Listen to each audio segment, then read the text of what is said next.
paz do Senhor, meu irmão, minha irmã. Como é bom a gente parar uns minutinhos do nosso dia para meditar na palavra de Deus, para sermos edificados na palavra de Deus. E eu te convido a abrirmos a nossa Bíblia no livro de Êxodo, capítulo 2, a partir do versículo 1, que diz assim: E foi-se um varão da casa de Levi e casou com uma filha de Levi. E a mulher concebeu e teve um filho, e vendo que ele era formoso, escondeu-o 3 meses. Não podendo, porém, mais escondê-lo, tomou uma arca de juncos e a betumou com betume e pôs nela o menino e o pôs nos juncos à borda do rio. Nós estamos aí às vésperas do Dia das Mães, né? Hoje é terça-feira, no domingo é comemorado o Dia das Mães. E nós sabemos que existe aí um apelo comercial, né?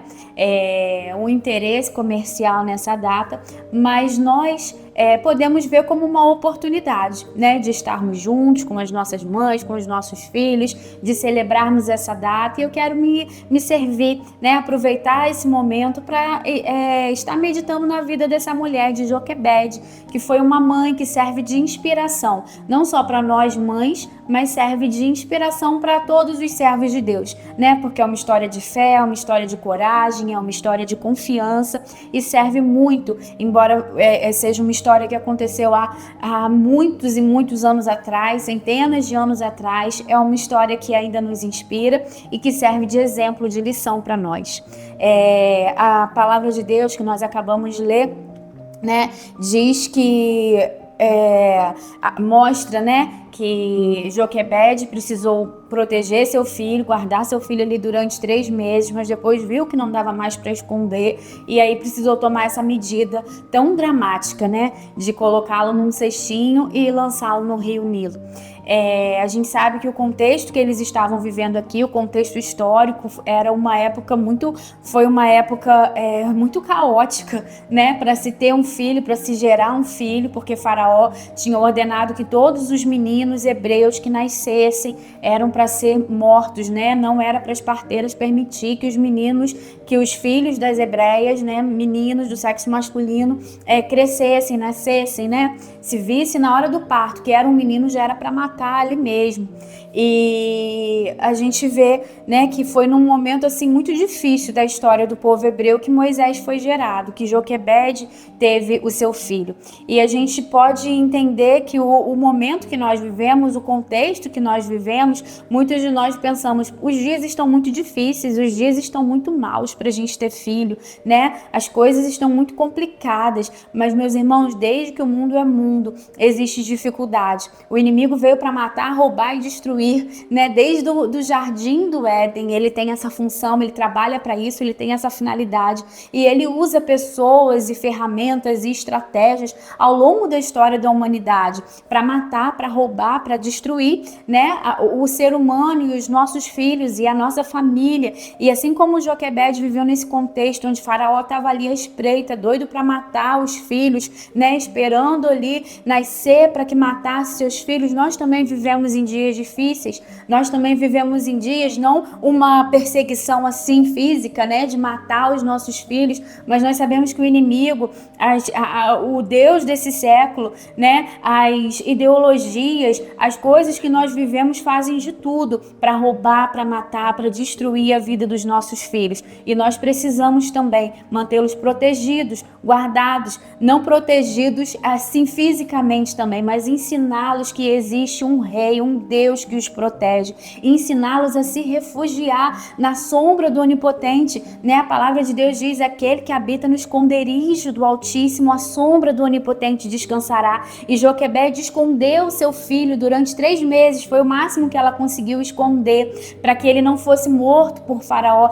E nós precisamos ensinar para os nossos filhos que existe um esconderijo, nós precisamos escondê-lo à sombra do Onipotente, através das nossas orações, através da nossa intercessão, porque embora eles não sofram, né, uma perseguição ativa nessa forma, né, de querer matá-los, nós sabemos que existe sim uma perseguição para tentar destruir, para tentar influenciar, para tentar matar o Espírito de Deus Deus que se manifesta, que vive na vida dos nossos filhos. Então nós precisamos, como Joquebede, ensiná-los que existe um esconderijo e ensiná-los a se protegerem, a guardarem, a habitarem no esconderijo do Altíssimo. E a palavra de Deus também diz que Joquebede, né, seu esposo, teve um filho e viu que ele era formoso e escondeu por 3 meses. Esse formoso aqui, eu acredito que não está atrelado só a uma beleza física, né? Até porque todas nós mães,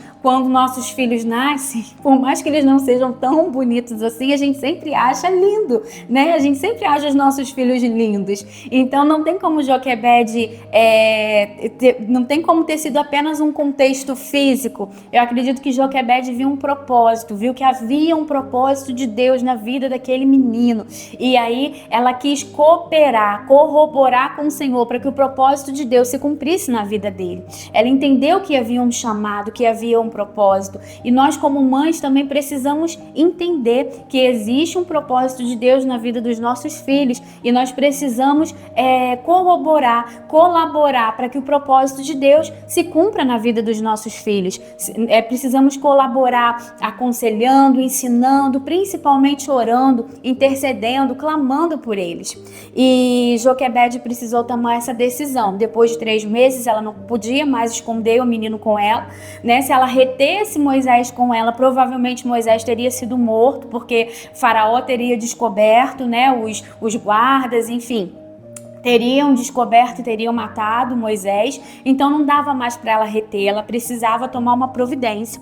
E ela escolheu, né, preparar ali um cestinho, passar betume. Ela teve todos os cuidados, todas as precauções para que ela pudesse estar liberando aquele garoto. Mas ela não liberou a própria sorte, né? Eu acredito que ela ficou ali intercedendo, que ela ficou ali clamando, ficou ali orando. Ela enviou Miriam para que Miriam pudesse ficar observando, vendo como que seria ali o destino daquela criança, né? Ela instruiu Miriam para isso. A gente vê pela atitude de Miriam posteriormente que a Miriam estava muito bem instruída em relação àquilo. Então ela instruiu, ela cuidou e com certeza ela ficou intercedendo. Com certeza ela falou: Deus, eu não posso mais segurar essa criança, né? Não cabe mais a mim, não compete mais a mim, mas eu entrego ele nas tuas mãos, que o Senhor guie, que o Senhor direcione, que o Senhor guarde, que o Senhor proteja. E nós, como mães, independente da idade que os nossos filhos tenham, a gente tem que sempre ter esse papel de intercessora. Às vezes de longe, mas ficar observando, mas ficar com as nossas mãos estendidas, clamando, buscando a Deus, pedindo para o Senhor dirigir, pedindo para o Senhor livrar, para o Senhor guardar, para o Senhor proteger, para o Senhor encaminhar da melhor forma, da melhor maneira, né? Esse é o nosso papel, ficar observando, ficar cuidando, ficar intercedendo durante toda a vida dos nossos filhos. E a gente sabe que a filha de Faraó encontrou o neném dentro do cestinho e Miriam prontamente ofereceu para que para que ele levasse até uma pessoa que pudesse cuidá-lo, e obviamente Miriam levou até sua própria mãe, e Joquebede teve ali um tempo a mais para cuidar de Moisés. Ela pôde amamentar, ela recebeu para poder cuidar do seu filho. Olha como Deus é poderoso, olha quando a gente entrega, quando a gente confia, né? Quando a gente tem a confiança no Senhor, como Joquebede teve, de entregar para o Senhor os nossos problemas, de entregar para o Senhor as nossas ansiedades. Não que Moisés fosse um problema, né? O problema era o que ela não poderia resolver aquela situação, aquele contexto, e ela resolveu entregar nas mãos de Deus, e com certeza Deus fez muito melhor do que Joquebede imaginava, do que Joquebede pensava. E o nosso Deus é assim, ele faz muito mais, muito melhor do que a gente pensa, do que a gente imagina, do que a gente planeja, quando a gente decide entregar nas mãos dele. E Joquebede entregou nas mãos e o menino retornou para ela e ela pôde cuidar.